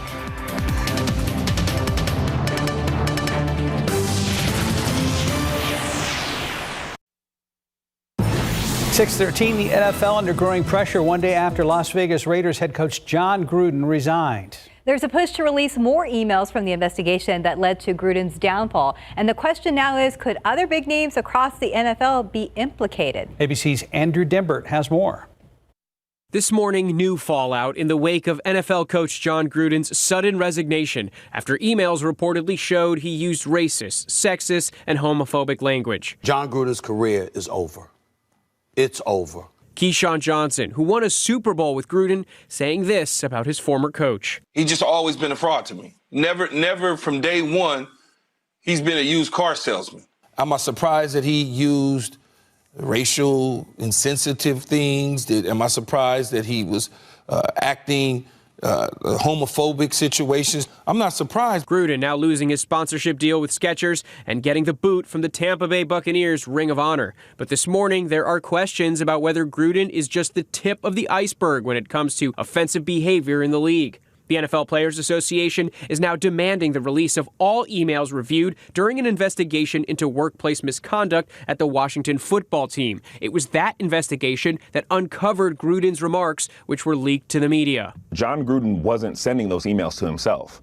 There were other people that knew about it. There were other people involved across the league. A top executive with the Players Association, who was himself the target of a racial trope used by Gruden, says this is not about an email as much as it is about a pervasive belief by some that people who look like me can be treated as less. But the NFL says it has no plans to release more emails, citing privacy concerns. A spokesperson saying, "We haven't identified anything that needed to be reported to club or league leadership." Andrew Dimbert, ABC News, New York. It is now 6:15. Let's go check back with Steven Cavazos. Roads have been pretty quiet throughout the morning, so we are keeping a very close eye on things here in the traffic lab, seeing how things are going to develop throughout the morning. But right now, traffic is picking up at I-35 South at Main. They're also at I-10 at Proband. We've spotted a few areas where the roads are a little damp, and we've seen some droplets like this at I-10 at Wurzbach on the camera. So obviously an indication we're seeing some of those damp roads still out there. So drive carefully and make sure you are checking those vehicles. This stall still detected on the TxDOT website site and right on our map off I-35 northbound at Evans Road. We also have a crash that just showed up here off Loop 410 eastbound right at San Pedro Avenue, not causing any issues as you just saw from TransGuide. Still pretty quiet for the most part. We're not seeing heavy amounts of traffic, but we've been talking about preparing for tomorrow's rainfall. So some driving tips if you're going to be driving through the rain. TxDOT is suggesting, obviously, the obvious, don't turn around, don't drown. That is the message that we continue to repeat here.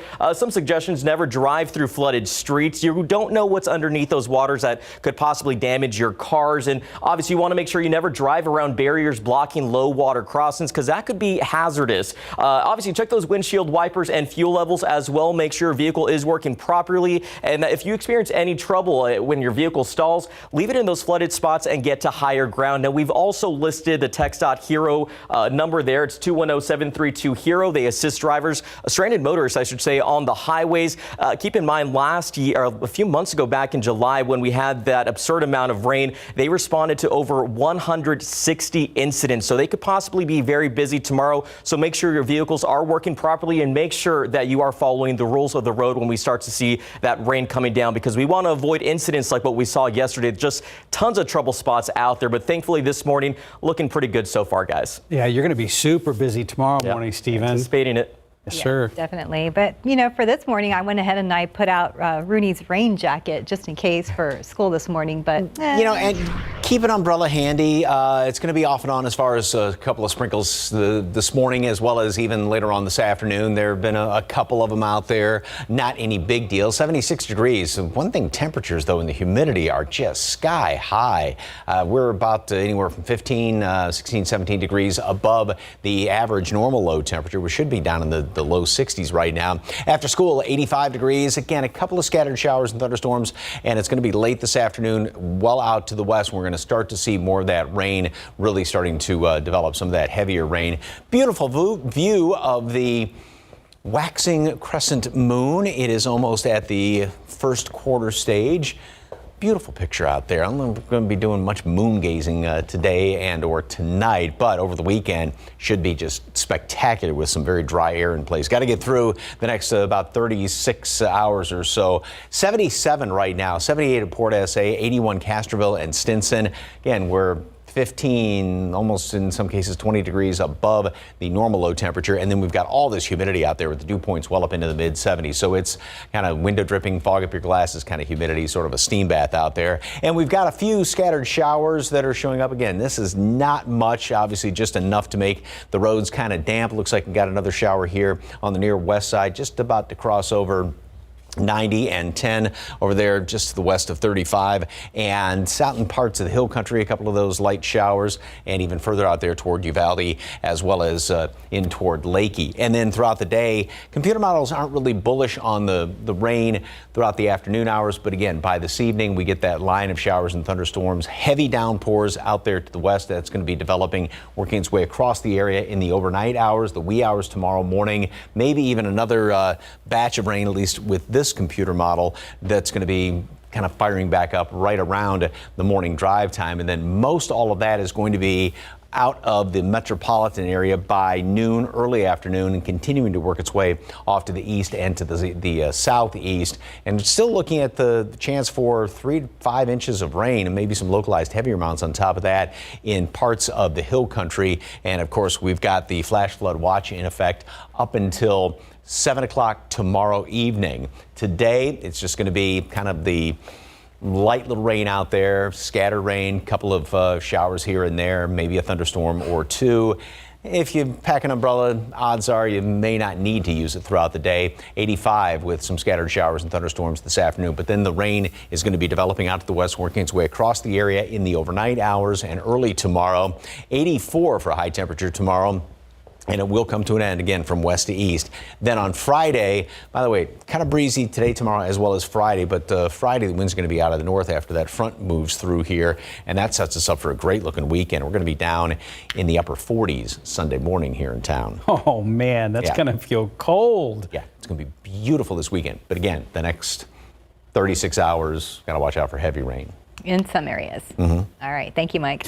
620, about 77 degrees. And still ahead on GMSA, we're taking a look behind the kitchen door at some local restaurants who got perfect scores on some recent health inspections. KSAT 12 presents another Day of the Dead story. Building the Ofrenda. Brought to you by Toyota. Ofrenda means offering, and on November 1st, these altars welcome back our loved ones to the world of the living. They're built with many pieces and parts, and each of them has a specific purpose. Fire is one of nature's 4 elements, so candles are very important for any ofrenda. The glow of the candle is believed to help guide back the spirits to the world of the living. Placed along the altar's bottom level or entrance, they create a welcoming path for your loved one. More are usually placed around the altar to not only illuminate, but to honor the souls of the forgotten. Maybe a great tia that you never knew wants to pay you a visit. But don't burn the house down, so keep one of these around.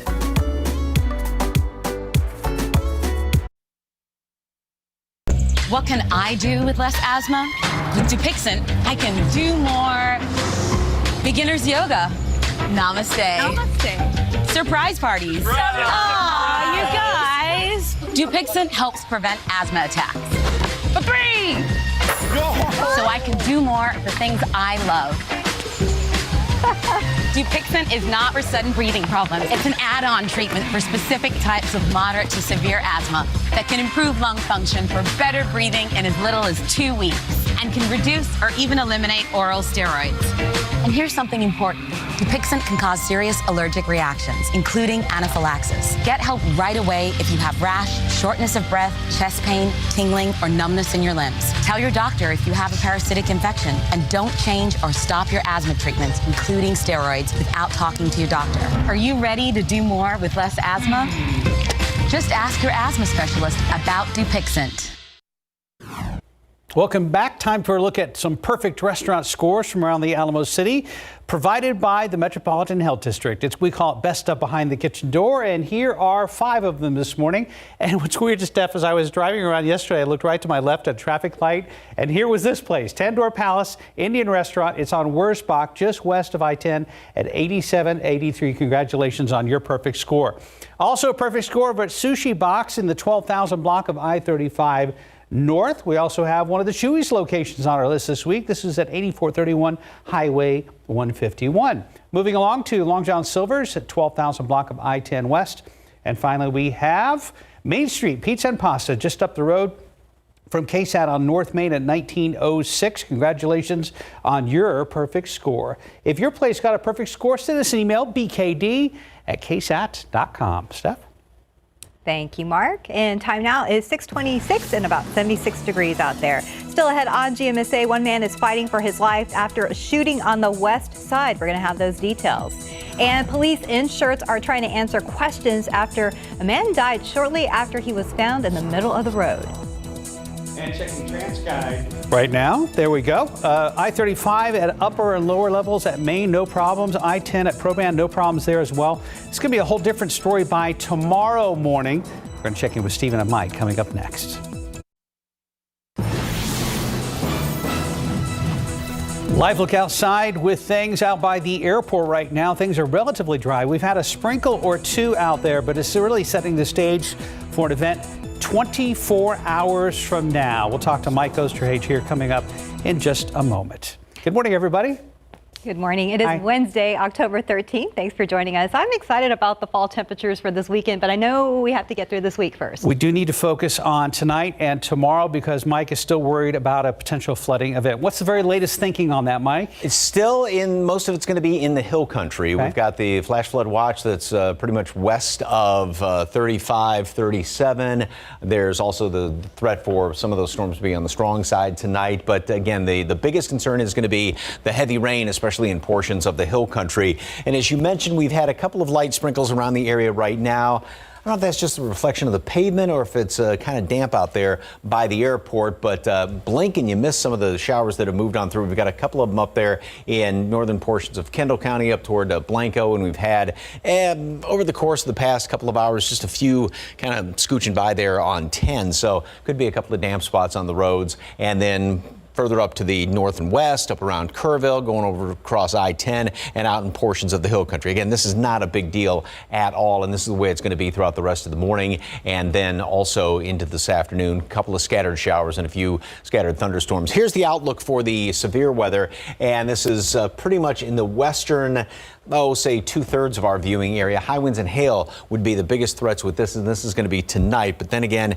it's the flooding threat that is the biggest concern, especially in the hill country, and the flash flood watch, which is in effect up until 7 o'clock tomorrow night from west of I-35, west of 37. And pollen, mold is on the moderate side. Ragweed, pigweed are both on the light side. A couple of showers. I doubt if we even see a thunderstorm this morning, and that'll be the case throughout the day today. Just kind of the scattered variety, about a 30, maybe 40% chance for some rain today. But then it's tonight and overnight and into early tomorrow morning, we're going to see the potential for the heavy rain. That line of heavy rain is going to be developing out to the west and working its way across the area this evening in the overnight hours. And after a little sprinkle or two on Friday, when the front moves on through here, we have got, like Stephanie was alluding to, a fantastic fall weekend in store. It's going to be downright chilly or even cold a couple of the mornings. Details coming up in just a couple of moments. Traffic Authority, Stephen Cavazos. Anything big going on out there? No, but I'm definitely looking forward to the weekend. And right now, people can look forward to some good sailing conditions right now on the roadways. Loop 410 at Starcrest, picking up there. Traffic definitely starting to get going now that we are just getting closer to that morning rush hour. But the situation is vastly different than what we saw yesterday when there was just tons of problems out there. But thankfully, those have been minimal. So we're going to go ahead and take you to the map, though. That doesn't mean that they're non-existent,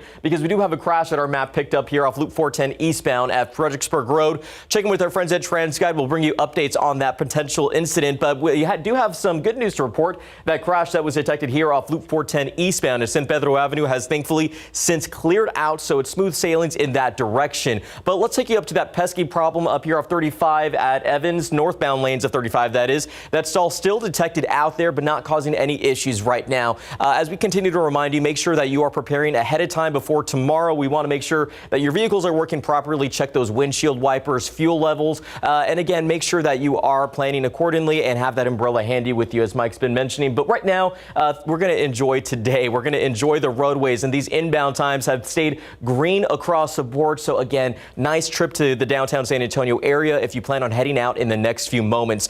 Taking you one last look at TransGuide Loop 410 right at Fredericksburg. Not seeing that crash detected there. Again, we're going to talk to our friends at TransGuide, give you those updates coming up in the next few minutes. Mark, Stephanie. Thank you, Stephen. Questions remain after a man died shortly after he was found injured in the middle of the road. That happened just before 10 last night on I-35 in Schertz. Schertz police believe the man in his 20s had either been hit or thrown out of a vehicle. First responders tried to save him, but they were not able to. He was pronounced dead on the scene. Officers have no witnesses at this time, and they're checking cameras in the area for clues. Man's in the hospital fighting for his life after a shooting on the west side. Happened around 12:30 this morning in the 2100 block of Culebra. San Antonio police say the man in his 20s was driving nearby on I-10 when someone started shooting at him.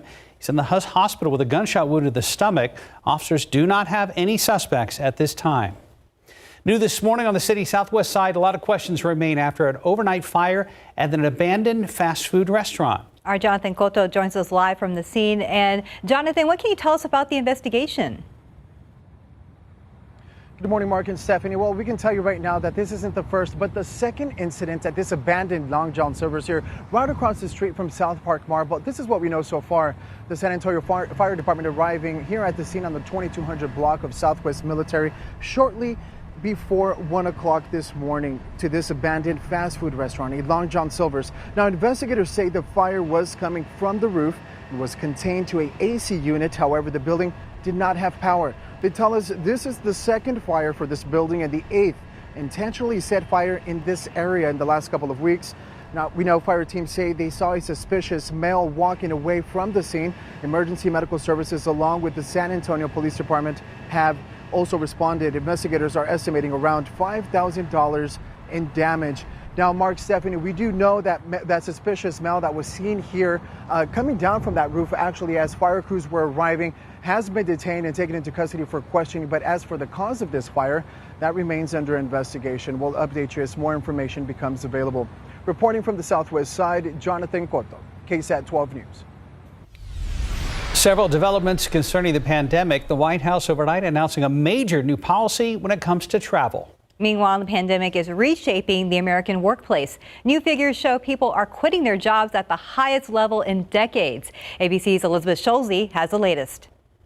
This morning, a major step forward in the pandemic. The United States will reopen its borders with Canada and Mexico for non-essential travel next month, lifting a travel ban imposed back in March 2020. Foreign travelers will have to show proof of vaccination. It comes as the battle over vaccine mandates in the workplace heats up. Overnight, the Occupational Safety and Health Administration, or OSHA, submitted the text of a new rule that will soon require businesses with more than 100 employees to adopt a COVID vaccine mandate or require weekly testing.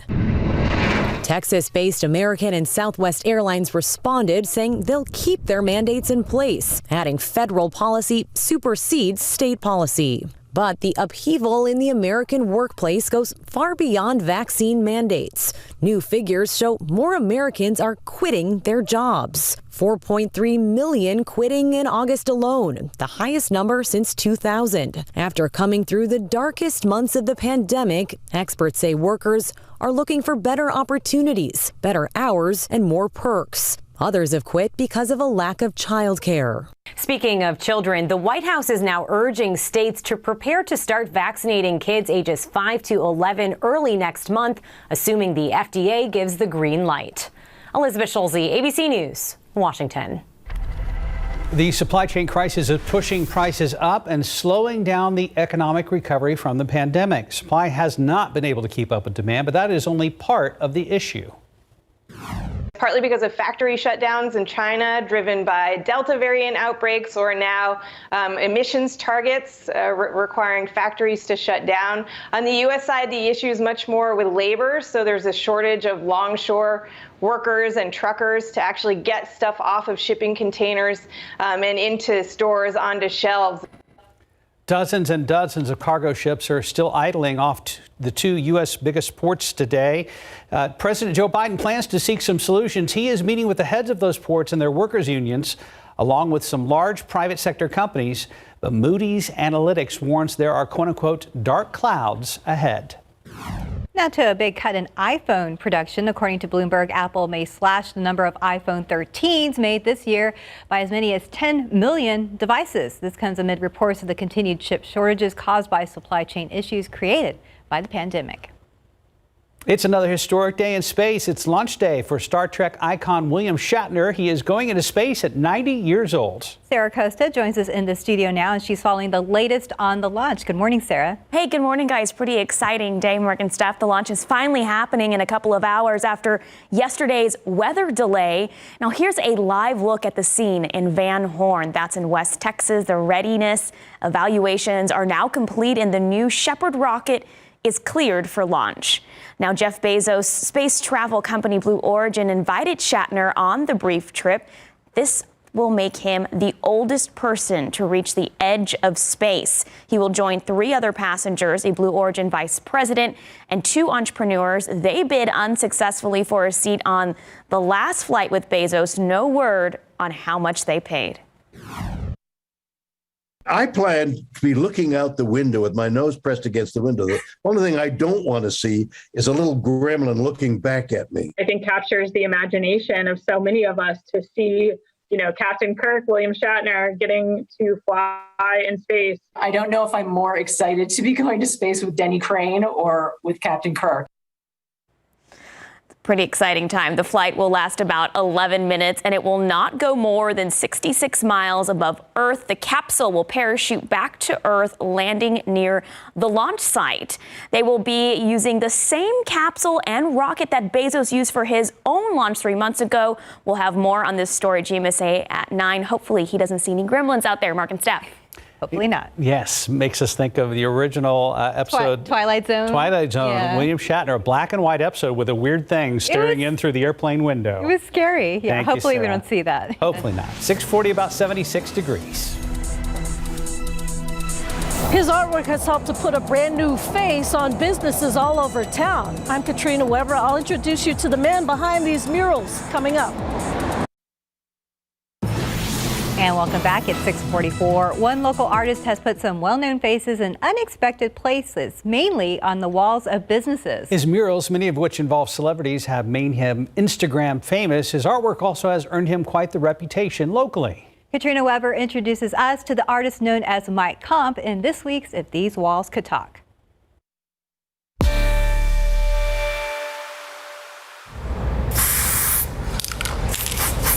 With a can of spray paint in his hand, Mike Arguello is always right at home. He's doing what he loves and what he learned years ago during a chance meeting with another local street artist. And I kind of just asked him, like, hey man, how do I get into this? Like, it's super cool. With advice from that artist, Nick Soup, and a few years of art school, Arguello soon began to make his own mark on the city. Portraits is one thing that I've always drawn since I was a kid. Chances are you've seen some of what he has painted, from the faces of 90s hip-hop artists to classic icons, each signed with the nickname friends gave him, Mike Comp, for his cool composure. When I first saw his work on Instagram, I was immediately hooked. So I reached out to him. Kit Dong recently reeled in Arguello to paint this mural inside his brand new Crawfish Cafe. I'm really a fan of street art, and I think it really enhances this, the space. From the inside of businesses to the underside of bridges, Arguello has done it all. Some artists say that picking a favorite mural would be like picking a favorite child, but Arguello makes no bones about it. He says this one is his favorite because it's about his child, his 4-year-old daughter. It was basically like a narrative on what her dreams and aspirations might be as she grows up. He not so secretly hopes her dreams might one day involve painting. His definitely do. As long as there's walls and businesses and canvases being made, I'm just gonna keep doing this. Katrina Weber, KSAT 12 News. Pretty cool stuff. Yeah. Right now, 6:46. Let's go ahead and check in with Stephen Cavazos. We are enjoying the way the roads are looking right now. Very different from this time yesterday when we had a mess of problems out there.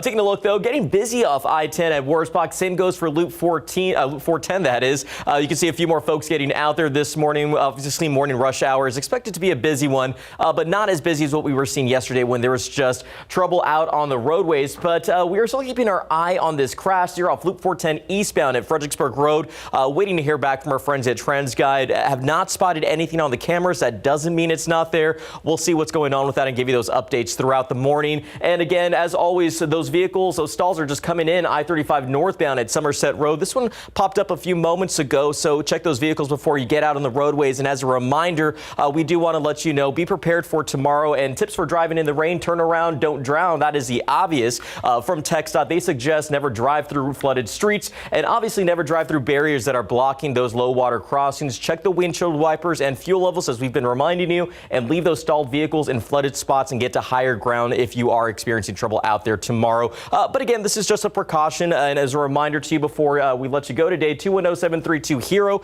The TxDOT Hero program is great at assisting stranded motorists on the highway.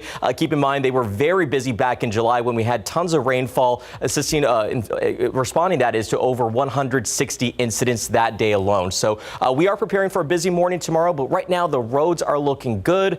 Let's go over and head over to Mike. The force is strong with you today, Mike. Yeah, another great scene, and probably not going to have an opportunity to show this tomorrow morning, so we may have two of them on Friday, but this is fantastic. The folks at the movies, and there is Darth Vader, Luke Skywalker, and I didn't notice it at first, but there is his hand that was cut off, like in the caption episode. Yeah, I am your skeleton father. Yeah. Because that was episode 5. Oh, technically, yes. I don't remember. It was Empire Strikes Back. Empire Strikes Back, whatever that was. No, it was no, Empire. Yeah. When his hand went flying. Oh, yes. Yep. On the Lando Calrissian's place. Yes. Yes, correct. Okay, thank you very much. I always get confused on the names of them because it was Return of the Jedi. Was after 6. Empire. Yes. Yeah. Do you know that was originally called Revenge of the Jedi? Right. No, I did not know that. And they used it later in Revenge of the Sith. Yes. Yep. We got this. All right, out there by 410 as we Wax nostalgic on Star Wars movies. Couple of showers. I mean, there's not much out there right now.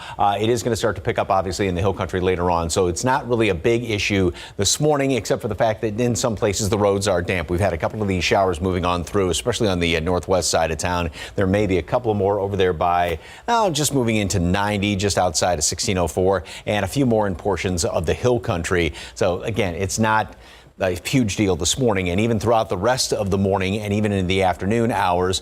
Computer models aren't real big on rain. I think we will see a few of them out there scattered about, but then later on this evening is when that big batch of moisture coming in from the Pacific Ocean and Hurricane Pamela is really going to start to feed more of those heavy showers and thunderstorms moving on through. And this is going to be into tonight and the wee hours tomorrow morning, and then moving on out. There may be, now this model wants to scare up even a couple of more cells on the kind of the backside of that first wave of heavy rain. So that would be throughout the commute tomorrow morning, and that will continue to work its way down to the southeast. So by early afternoon, a lot of that's going to be ending here in town. We'll see some clearing out to the west, and then it's going to continue further off to the east.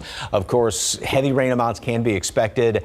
3-5 inches of rain in portions of the hill country. And even down south there around Pearsall, Cotulla, 1 to 2 inches, or perhaps even more than that here in town. And that's when it's all said and done by tomorrow, about early afternoon and midday. And of course, we do have the flash flood watch that's in effect up until 7 o'clock tomorrow evening. So the forecast today, we're going to be up to 82 degrees today at noon. Couple of scattered showers here and there, maybe a thunderstorm popping up. There'll be a couple of them scattered around here and there this afternoon. And then this evening, of course, that rain's going to get going out in western portions of the hill country, work its way across the area, and then through the area tomorrow morning, overnight, early, and tomorrow morning. We'll be up to 84 tomorrow, and then clear on out. A couple of showers left over Friday as the front moves on through here. That may squeeze something out, and then we set up for a perfect weekend. Nice and cool in the mornings, beautiful in the afternoons. But again, late tonight and early tomorrow morning, set your alarm early if you have to for tomorrow, because it's going to be really slow going with all that rain. Yes, be careful out there. Yeah. Thanks, Mike. 6:51, about 76 degrees. And Halloween is almost here, and our GMSA crew has been checking out some haunted places around town. Tomorrow on GMSA, a look at their adventure through Six Flags Fiesta, Texas. You don't want to miss any of the spooky fun. That's tomorrow. Well, a win over the White Sox. Houston is advancing to the American League Championship Series for the 5th year in the row, joining the Oakland A's as the only two teams to ever do that. The Astros were hitting on all cylinders in this one yesterday. The final score, 10-1. They now move on to face the Boston Red Sox in Game 1 and 2 of the ALCS. Those games were played Friday and Saturday. The winner of the best-of-7 series goes on to the World Series. And taking a look outside with live cam, we are at about 76 degrees. Humid out there, and the roads are wet, but the big rain event happening later tonight. We'll be right back. Good morning, everyone. Time now is almost 7:60. It's just 6:55. That is. Right now, roads are looking pretty good, so good reason to smile this morning. Not going to encounter any big problems out there, but keep in mind things are starting to get a little bit busier now that morning rush has started. That crash that we told you about cleared from our map off Loop 410 eastbound at Fredericksburg Road, but still have this stall detected right there off I-35 northbound at Somerset Road. It is getting a little bit busier now, seeing some hot spots and delays popping up there. We'll continue to give you those updates throughout the morning. Let's check in with Mike. Yeah, everything is fairly tranquil right now. We've had a couple spots of some sprinkles around the area. Not much is showing up on radar as of right now, just those few little specks here and there, and really nothing in the metropolitan area as of right now. But just watch out for a damp area here or there. We will have, or at least the threat for, a couple of strong to severe storms later on tonight. And of course, the flash flood watch is in effect up until 7 o'clock tomorrow evening. Heavy rain overnight tonight and tomorrow, and the weekend looks great. Wow. Okay. Lots going on. Yeah. We will be here all night long. All right. We'll brace for that. Thank you, Mike. Thanks for joining us today. See you back here at 9.